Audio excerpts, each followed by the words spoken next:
Good morning. చూసారా, పొద్దున్నే car లో మెకానిక్ పని చేస్తున్నాం. మేము ఏం చేస్తాం అనుకుంటున్నారు? ఫ్లూయిడ్ పోస్తున్నాం. ఏది వైపర్ కి. మనం వైపర్ ఆన్ చేసినప్పుడు పుష్ అని ఫ్లాష్ పడుతుంది కదా, స్ప్లాష్. అందరికి గుడ్ మార్నింగ్ అండి. Good morning. ఇటలీ వదిలేసి వెళ్ళిపోతున్నాం. సో మన జర్నీ స్టార్ట్ అయింది. హైవే మీద ఉన్నాం. మంచి స్పీడ్ పై హుషారుగా వెళ్తున్నాం. ఇది 3వ డీజిల్ నింపడం. 49 లీటర్లు అండి. 8,500 పడింది అప్రాక్సిమేట్ గా.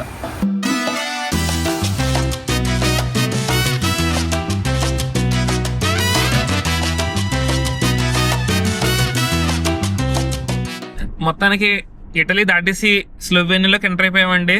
మీకు మ్యాప్ పాయింట్ లో చూపిస్తాను. మనం ఇటలీలో ఆస్ట్రియా నుంచి అలా డోలమైట్స్ కి ఎంటర్ అయ్యి, డోలమైట్స్ నుంచి అలా కింద మిలాన్, తర్వాత మిలాన్ నుంచి పిజ్జా నుంచి ఫ్లోరెన్స్ నుంచి శాన్ మెరీనో నుంచి వెనిస్ నుంచి ఇప్పుడు ఇలా మొత్తం రౌండ్ తిరిగి స్లోవేనియాకి ఎంటర్ అవుతున్నాం.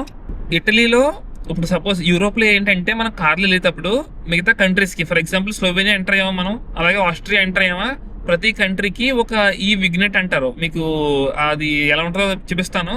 అది తీసుకుంటే ఆ కంట్రీ మొత్తం మనకి ఇంక టోల్ ఎక్కడ పే చేయక్కర్లేదు. అది ఉంటే చాలు, మనకి వెళ్ళిపోవచ్చు. కానీ ఇట్లీకి అది లేదు. సో మన ఇండియాలో ఎలా అయితే మనం టోల్ గేట్ల దగ్గర ఆగి డబ్బులు కడతాది, టికెట్ తీసుకుంటామో అలా టికెట్ తీసుకుని ఎండింగ్ పడితే డబ్బులు కట్టాలి. మొత్తం చాలా టోల్స్ ఉన్నాయండి. మనం కవర్ చేసిన కొంచెం నార్దర్న్ రీజన్ పార్ట్కే ఇంచుమించు మేము 8,000 దాకా కట్టాం. 80 యూరోల దాకా అయింది అప్రాక్సిమేట్ గా. ఇక్కడ కొంచెం అక్కడ కొంచెం. సో చాలా కాస్ట్లీ అయిపోయింది. అదే స్లోవేనియా కానీ ఆస్ట్రియా కానీ అయితే మనకి ఆ పాస్ తీసుకుంటే ఒక 10 యూరోస్ 12 యూరోస్ 15 యూరోస్ ఉంటుంది. 10 days వరకు మనం తిరగొచ్చు ఆ పాస్ తోని.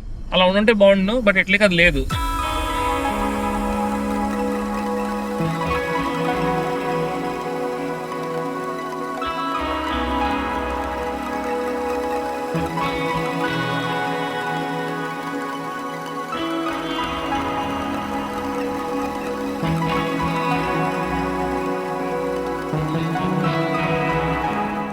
చూసారా, మనం ఎక్కడికి వెళ్తున్నాము? చిన్న పార్ట్ ఉంది, చుట్టూ సముద్రమే ఈ ల్యాండ్ కి.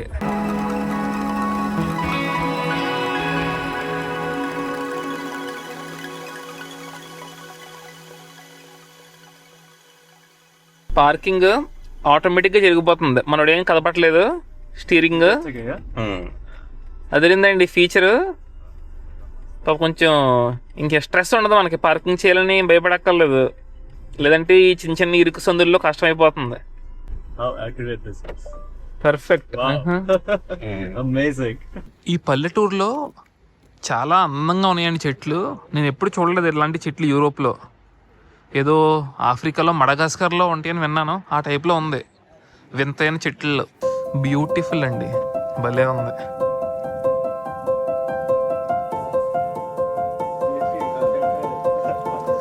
It's not so deep bro here. Sun మన మీద పడతా కొంచెం చల్లగా సన్న పడడం వల్ల వచ్చి వేడితో హాయిగా ఉంది. 10వ రోజు మనకి జర్నీలో ఈరోజు మనం ఇటలీని దాటుకుని మళ్ళీ స్లోవేనియాలోకి ఎంటర్ అయిపోయామండి. ఇప్పుడు మనం ఉన్న రీజియన్ ఇటు ఇటలీకి ఇటు క్రొయేషియాకి మధ్యలో ఉన్న చిన్న స్లోవేనియన్ ల్యాండ్ అనమాట ఇది. ఇప్పుడు మనం ఉన్న ఒక అందమైన పల్లెటూరు, దీని పేరు పిరానో అనమాట. స్లోవేనియన్ లాంగ్వేజ్ లో దీన్ని పిరాన్ అని కూడా పిలుస్తారు. చాలా అందంగా ఉంది. మీకు కనిపించి సముద్రం పేరు ఎడ్రియాటిక్ సీ. ఈ టౌన్ చూస్తుంటే కూడా నాకు క్రొయేషియాలో తిరిగిన డేస్ అన్ని గుర్తొస్తున్నాయి. ఇక్కడ పక్షులు చూసారా ఎలా ఉన్నాయో, ఎలా ఎగురుతున్నాయో, భలే ఉంది కదా. Amazing town. ఇప్పుడు మనం మధ్యాహ్నం 2 అయిపోతుందండి. ముందెళ్ళి భోజనం చేసేసి ఆ తర్వాత ఎక్స్ప్లోర్ చేద్దాం. ఈ టౌన్ ని చాలా తక్కువ మంది ఎక్స్ప్లోర్ చేస్తూ ఉంటారు. ఎందుకంటే ఇది ఎడ్జ్ లో ఉందని చెప్పి మాట్లాడుకున్నాం కదా మనం. ఇటలీకి క్రొయేషియాకి ఉన్న మధ్యలో స్లోవేనియా ల్యాండ్ లో. సో చాలా తక్కువ మంది వస్తూ ఉంటారు. వాళ్ళ ప్లాన్ లో ఐటినరీలో ఫిట్ చేసుకోవడం కుదరదు ఇది. సో మనకు అదృష్టం బాగుండి కుదిరింది. ఎందుకంటే మనం ఇటలీ నుంచి ఎలాగో స్లోవేనియా వెళ్తున్నాం. సో దీనికోసం ఎక్స్ట్రా 1 గంటన్నర డ్రైవ్ ఎక్స్ట్రా వచ్చాం. మళ్ళీ మన జర్నీ ఇంకొక 1 గంటన్నర ఎక్స్ట్రా అవుతుంది.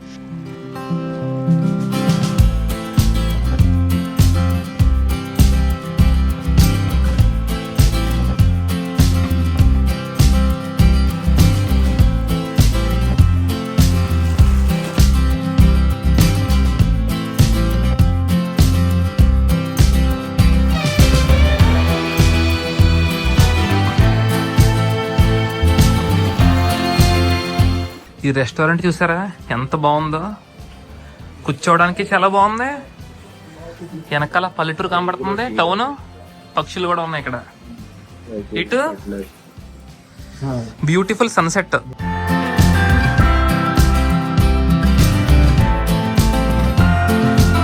చూసారా పక్షులన్నీ సముద్రంలో తేల్తా అందంగా ఆస్వాదిస్తున్నాయి సన్సెట్ని. జస్ట్ సముద్రం పక్కనే ఉన్నాం, మన రెస్టారెంట్ కూడా సముద్రం పక్కన ఉంది. Very nice. I've never been to this kind of a restaurant in India. I always saw this in Goa, but I never visited one. And I ordered some Adriatic risotto. Yeah, how's it? You already tasted it. It's good. A little bland, but not bad. ఇది మన food. మనం సముద్రం పక్కన ఉన్నాం. సముద్రం పక్కన ఉన్నప్పుడు ఏం చేయాలి? సముద్రంలో దొరికి తినాలి. సో సార్డిన్స్ ఆర్డర్ చేశాను. సో ఇదే సార్డిన్స్తో మనం స్విమ్మింగ్ చేసాం 50,000 సార్డిన్స్తో. ఆ వీడియో మీకు ఇక్కడ ఇస్తాను, ఒకసారి చూసేయండి. అదిరిపోయింది లుక్ అయితే మాత్రం సార్డిన్స్. ఒకసారి తిని చూద్దాం ఎలా ఉందో టేస్ట్ ఏంటని. సార్డిన్స్ అండ్ పక్కన కొంచెం బంగాళదుంపలు ప్లస్ రైస్ ఇచ్చాడు. ఒకసారి టేస్ట్ చూద్దాం. తోటకూరలో ఉంది చూడడానికి. తోటకూరేనండి. ఇదైతే బాగుంది కానీ చాలా చప్పగా ఉంది, చేదుగా. చేపలు తినేస్తున్నాం కానీ నూనె ఎక్కువ, టేస్ట్ తక్కువ. ముళ్ళు కూడా ఉన్నాయి, ముళ్ళు గట్టిగా నవ్వలేకపోతే గొంతులు అడ్డం పడతాయి. చప్పగా ఉంది కానీ బాగుంది, తినొచ్చు. కానీ ఉప్పు ఉంది, కారం తప్ప ఏమీ లేదు. ఉప్పు కూడా చాలా తక్కువ ఉంది.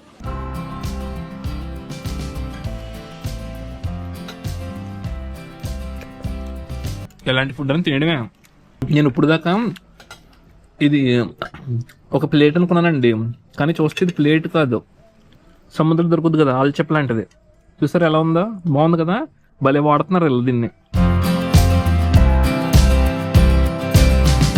ఇది సిటీ సెంటర్ అన్నమాట.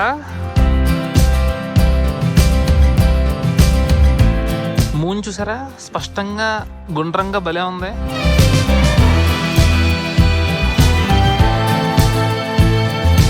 పిరాన్ ఇది ఇంతకు ముందు వెనిస్ సామ్రాజ్యంలో ఒక పార్ట్ కింద ఉండేదన్నమాట. అందుకే మీకు ఇక్కడ చూస్తే రెడ్ రూఫ్స్ కానీ నేరో స్ట్రీట్స్ కానీ ఇవన్నీ ఇటాలియన్ స్టైల్లోనే ఉంటాయి.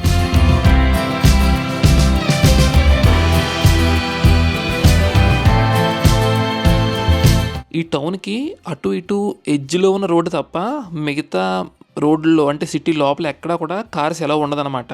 అందరూ బయట పార్క్ చేసుకుని లోపలంతా వాకింగ్లో వెళ్ళాలి. సో అందుకు చాలా ప్లెజెంట్గా ప్రశాంతంగా బాగా అనిపిస్తుంది మనం నడుస్తూ ఉంటే.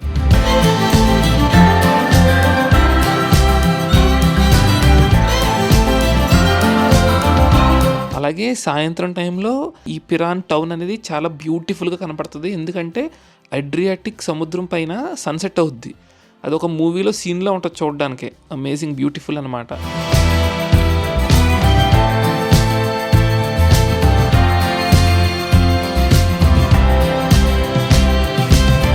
స్లోవేనియాకి ఉన్న కోస్ట్ లైన్ వచ్చేసి దాదాపు 40 నుంచి 50 కిలోమీటర్లు ఉంటుంది. అందులో one of the beautiful town ఈ పిరాన్ అని చెప్పొచ్చు. ఈ కొంచెం 40-50 కిలోమీటర్స్ లేకపోతే కంట్రీ మొత్తం ల్యాండ్ లాక్డ్ అయిపోద్ది, చుట్టూ సముద్రం లేకుండా. అందుకే ఇది ట్రేడింగ్లో ఈ కోస్ట్ లైన్ అనేది చాలా ఇంపార్టెంట్ ఈ స్లోవేనియా కంట్రీకి.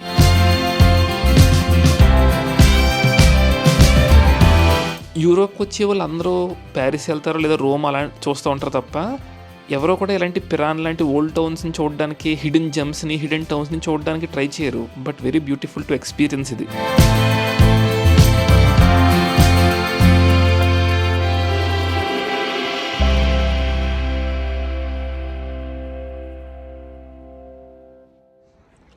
చూసారా చాలా మంది చేపలు పడుతున్నారు ఇక్కడ. టౌన్ చుట్టూ లైటింగ్ పెట్టారు, చాలా బాగుంది, భలే కనబడుతుంది కదా. చూసారా వెనకాల పైన మూన్ ఉంది, చుట్టూ మంచి మంచి లైటింగ్ పెట్టి బిల్డింగ్స్ అన్ని చాలా అందంగా కనబడుతున్నాయి.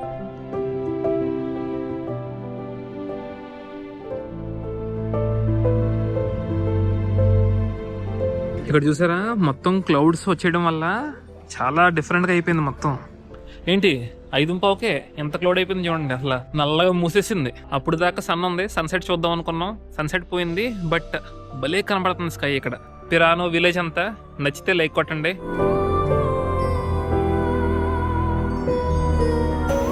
వావ్ వావ్ వావ్, అంతులేని అలుపెరగని సముద్రం.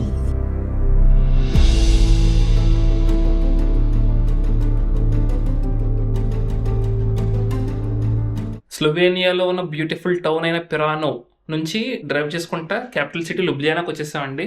సో లుబ్లియానాలో 2 days ఉండబోతున్నాం, 2 nights. ఈరోజు రూమ్ అనమాట ఇది. ఇలా ఎంటర్ అయిన వెంటనే స్ట్రైట్గా బాత్రూమ్ చూసారా, చాలా పెద్ద ఉంది. మొత్తం స్పేషియస్గా బాగుంది, స్నానం చేయడానికి కూడా. నెక్స్ట్ ఇలా పక్క వచ్చేస్తే ఇదో పెద్ద kitchen, dining table, kitchen, fridge, oven. ఈ బెడ్ బాగుంది చూసారా, మంచం అంటే కాట్ లేదు, ఓన్లీ మ్యాట్రస్. ఇంకా పెద్ద బాల్కనీ అండి, ఇది చాలా ఉంది. చాలా బాగుంది. బెడ్ నాకు బెడ్ బాగా నచ్చిందండి, బెడ్ మాత్రం. నెక్స్ట్ ఈ పక్కనే బాల్కనీ కూడా ఉంది, చీకటిగా ఉంది, అంతానే చలిహెత్తుంది. సో ఇక్కడ మనం 2 nights ఉండబోతున్నాం, ఈ రోజు నైట్ రేపు నైట్ అని. మొత్తం ఈ 2 nightsకి €256 అయింది, అంటే 26,000 అప్రాక్సిమేట్గా చెప్పొచ్చు. మళ్ళీ రేపటి వీడియోలో కలుసుకుందాం, అంతవరకు take care, bye bye, see you.